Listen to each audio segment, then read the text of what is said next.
오늘은 시편 45편 6절 7절 말씀 가지고 하나님께 복 받는 삶 되게 하옵소서, 이런 제목으로 같이 함께 말씀을 좀 나누겠습니다. 예. 여러분 지금 이 시편 이 45편 말씀을 계속 이제 살펴보고 있는데, 여러분 어떠세요? 좀 어려운가요? 이해하시기가 조금 어려우십니까? 네. 네, 시편 이 45편은 전형적인 시예요, 시. 축복의 어떤 의미가 담겨져 있는 시, 이제 노랫말인데, 네, 여러분 이제 한영훈의 님의 침묵, 잘 아시죠? 윤동주의 서시, 뭐 김영란의 모라님 피기까지는, 이런 시들 아시죠? 네, 이런 시들을 읽으시면 그 내용이 참 이런 뜻이구나, 이렇게 시인이 지금 이야기하는 거구나, 이렇게 지금 뜻이 있구나, 금방 이렇게 들어오십니까? 님의 침묵하면 한영훈이 님의 침묵을 왜 썼을까? 근데 그걸 시를 딱 읽는 순간, 이 한영훈이라는 사람이 이런 생각으로 이 시를 썼구나, 이렇게 딱 이해가 되세요? 안 되시잖아요, 그죠? 네. 시 안에 담겨져 있는 그런 함축되어 있는 그런 의미들은 사실은 막 이게 분석하고 막 이해하고 또 추측하고 이래야지만 그 뜻을 막 알아가거든요. 네. 그러다 보니까 쉽지가 않아요. 그런데 지금 제가 이 시편 이 45편을 이렇게 말씀을 보면서 어떤 생각이 드냐면, 여러분 혹시 이렇게 그 보물 찾으러 떠나는 그런 이렇게 영화 그런 내용 이렇게 보신 적 있으시죠? 보물을 찾는 어떤 이제 사람들이 지도 하나 가지고 보물이 어디 숨어 있나, 어디 숨겨져 있나, 그걸 지금 찾기 위해서 막 떠나가는 이제 그 모습. 네, 그 모습을 보면 지도에 이제 힌트가 하나 딱 남겨져 있는데, 그걸 보고 먼저 그 자리에 가면 거기에 또 다른 힌트가 있고, 또 그 힌트를 또 찾아서 가면 결국에는 이제 보물이 있는 곳을 찾아서 나중에는 그 보물을 캐게 되는 이제 그런 상황, 그런 모습처럼 이 말씀 하나하나가 새로운 어떤 이제 힌트가 돼서, 그 힌트를 통해서 이걸 이해하게 되면 결국에는 이 말씀이 우리를 향한 하나님의 축복이 되고, 또 하나님께서 우리 삶 가운데 부어주시는 은혜라는 걸 이제 깨닫게 되는 거죠. 그랬을 때 이 말씀은 정말 이게 이렇게 귀한 말씀이었구나, 이게 이제 깨달아지게 되는 거거든요. 근데 여러분들의 표정을 보면 지금 도대체 이 보물은 어디 있는 거야? 이런 표정들이세요. 그래서 제가 지금 2절씩 보고 있거든요, 일부러. 이 시편 45편을 통으로 보면 도대체 무슨 내용인지 전혀 모르고 그냥 지나가기 때문에, 그래서 1절, 2절, 3절, 뭐 4절, 5절, 6절, 7절 이렇게 나눠서 지금 보는 거거든요. 근데 왜 겨우 2절씩만 보냐, 막 이렇게 생각하지 마시고요. 네, 이 한 절 한 절 담겨져 있는 그 뜻이 뭔지 우리가 알아갈 때, 이게 여러분 그냥 이렇게 생각하시면 좋을 것 같아요. 이 말씀의 구절들이 지금 이제 왕을 향해서 백성들이 축복하는 고백이라고 말씀드렸잖아요. 결혼식 하고 있는 왕에게 백성들이 축복하는 노래라고 했잖아요. 근데 그 왕이 나라고 생각해 보세요. 내가 그 자리에 서 있는, 내가 지금 그 결혼식을 하고 있는 왕인데 백성들이 나에게 이런 축복의 노래를 하고 있다라고 생각을 해보세요. 그러면 이 시편의 구절들은 정말 정말 귀한 축복의 메시지가 됩니다. 근데 이 말씀은 분명 오늘 저와 여러분들에게 선포되는 하나님의 말씀입니다. 하나님이 우리를 향해서 이런 복 주시기를 원한다는 거예요. 그러니까 시편 45편을 성경에 기록을 했겠죠. 그러니까 여러분 오늘 이 6절 7절은 그냥 이스라엘 왕 중에 어떤 사람이 결혼식 하는데 백성들이 그 왕을 축복하나 보다, 이게 아니라 우리를 향한 하나님의 축복인 겁니다. 할렐루야. 네, 그걸 생각하시고 말씀을 보시면 이 말씀이 귀하구나, 네, 이렇게 느껴지실 겁니다.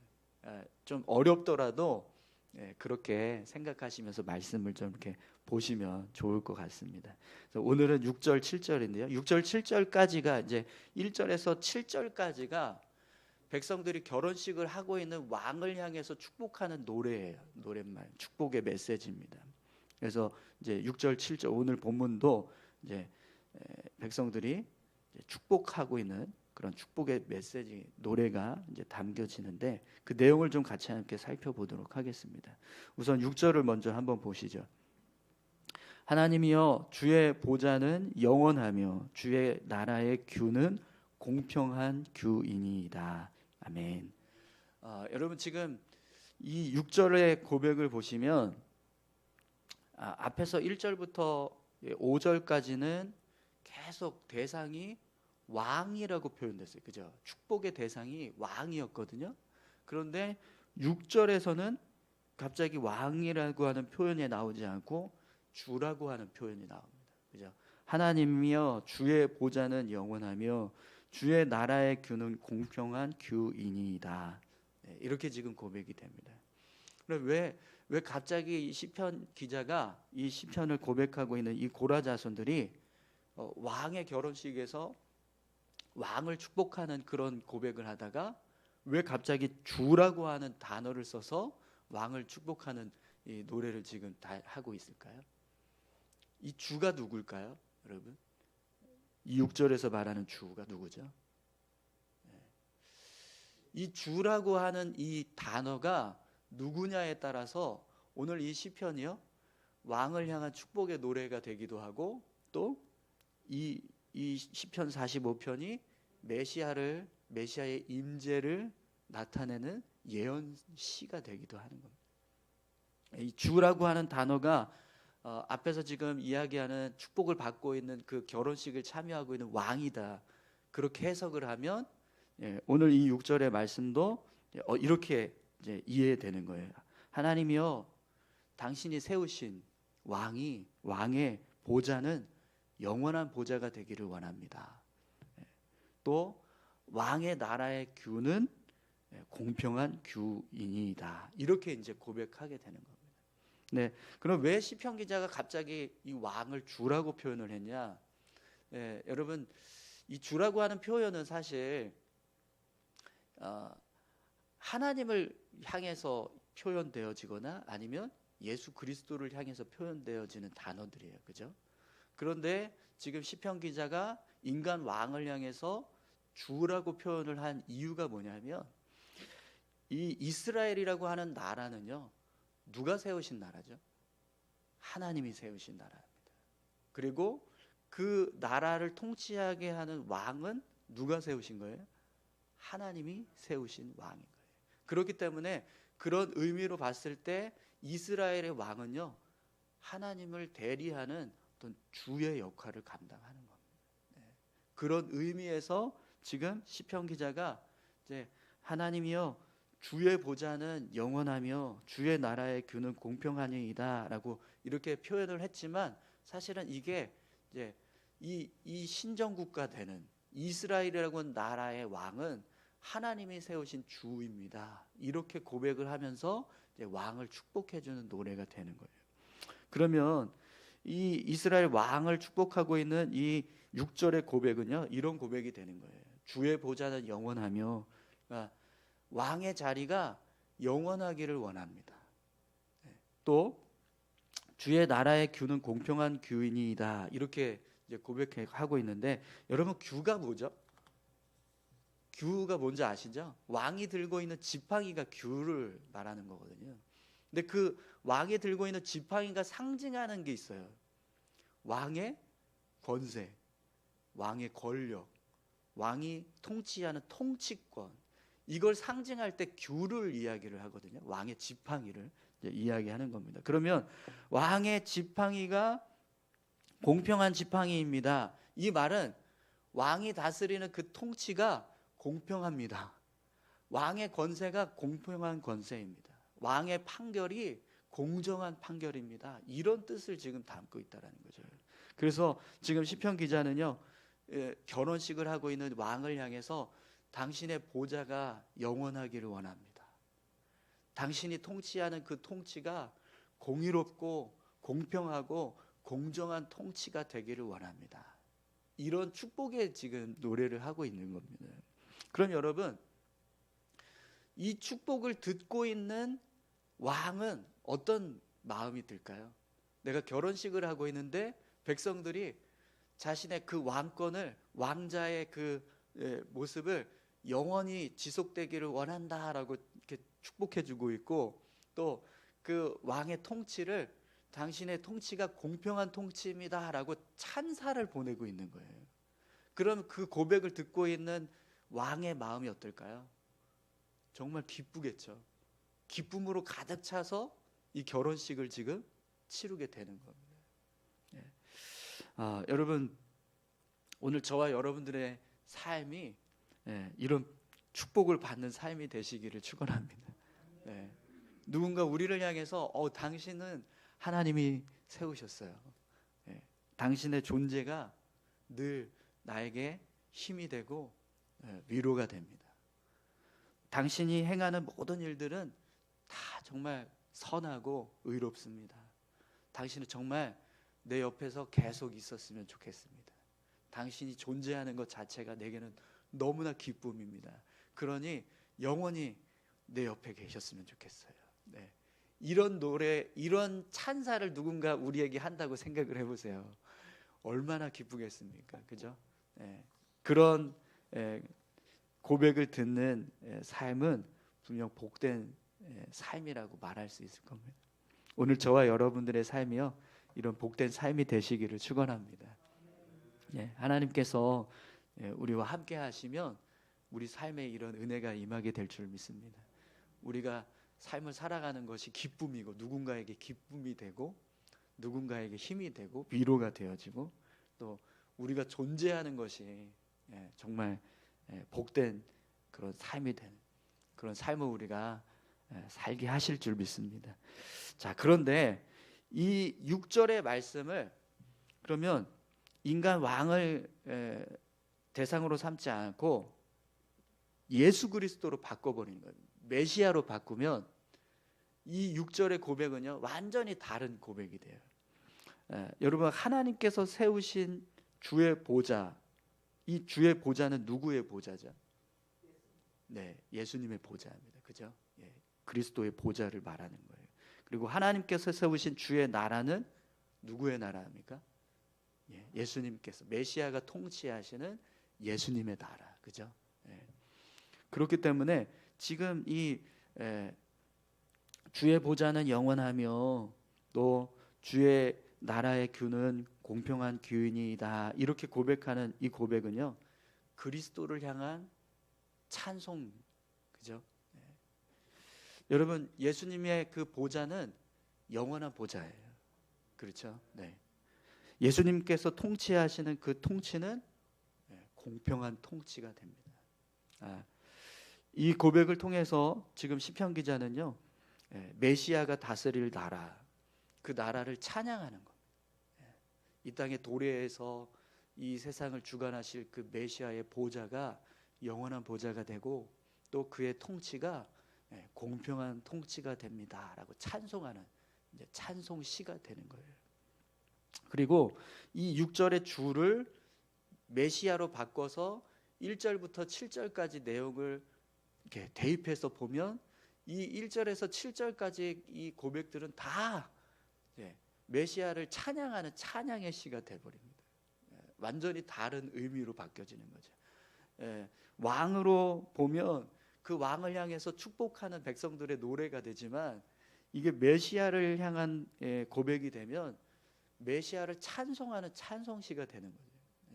그래서 여러분, 내일은 1절부터 7절까지 말씀을 좀 다시 한번 이렇게 메시아를 향한 고백으로 내가 같이 좀 한번 더 좀 살펴보도록 하겠습니다.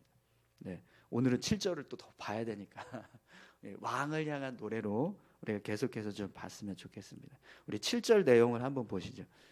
왕은 정의를 사랑하고 악을 미워하시니 그러므로 하나님 곧 왕의 하나님이 즐거움의 기름을 왕에게 부어 왕의 동료보다 뛰어나게 하셨나이다. 아멘. 네. 지금 시편 기자가 왕이 정의를 사랑하고 악을 미워하는 왕이라고 그렇게 이야기를 합니다. 그래서 하나님이 왕에게 기름을 부으시고 다른 어떤 왕들보다 다른 동료보다 뛰어나게 높이셨다. 이런 지금 축복의 고백을 하고 있어요. 네. 여러분, 정의를 사랑하고 악을 미워하는 사람은요 반드시 하나님께서 축복해 주실 줄 믿습니다. 그죠? 하나님이 복 주시는 사람은요 분명히 정의를 사랑하고 악을 미워하는 사람인 거예요. 네. 그렇게 되면 하나님께서 이제 그 사람을 높여주시는 복을 주신다라는 거죠.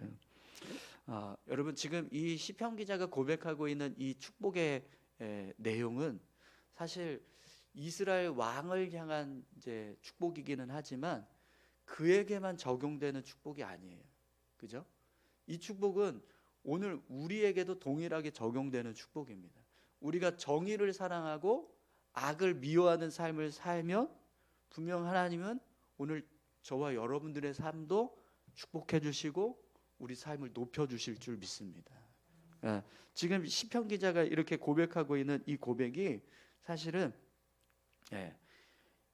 그냥 이 결혼식을 하고 있는 왕을 향한 노래이지만 그러나 이 축복은 단지 그냥 그 사람에게만 적용되는 게 아니라 모든 정의를 사랑하고 악을 미워하면서 삶을 살아가는 자에게 주어지는 복을 지금 이야기를 하고 있다라는 거죠.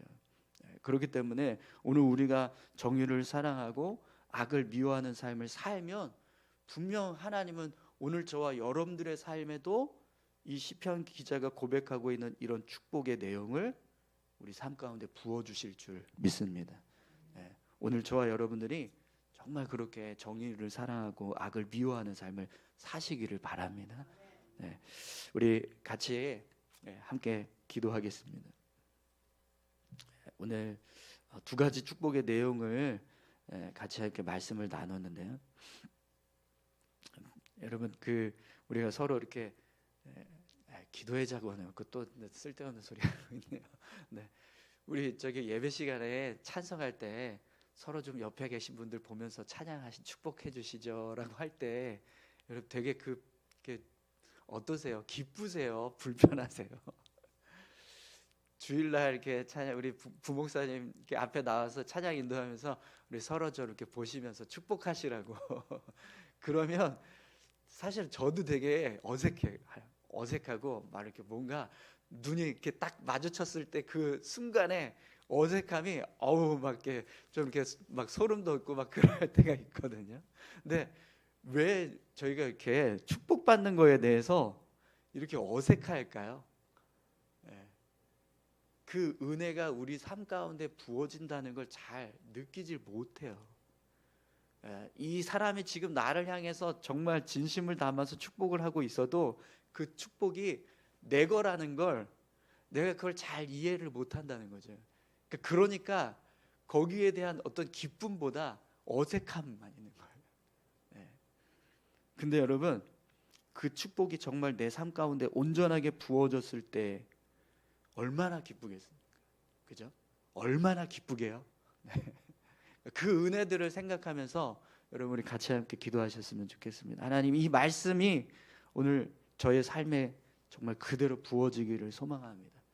이 축복의 내용들이 저의 삶 가운데서 그대로 이루어질 수 있도록 하나님 저의 삶을 축복해 주십시오. 우리 이렇게 같이 함께 기도하시기 원합니다. 함께 기도하시겠습니다. 하나님 아버지, 감사합니다. 하나님, 우리 삶을 주장하여 주시고 우리를 인도하고 계심을 믿습니다. 우리 삶 가운데 하나님 함께 하셔서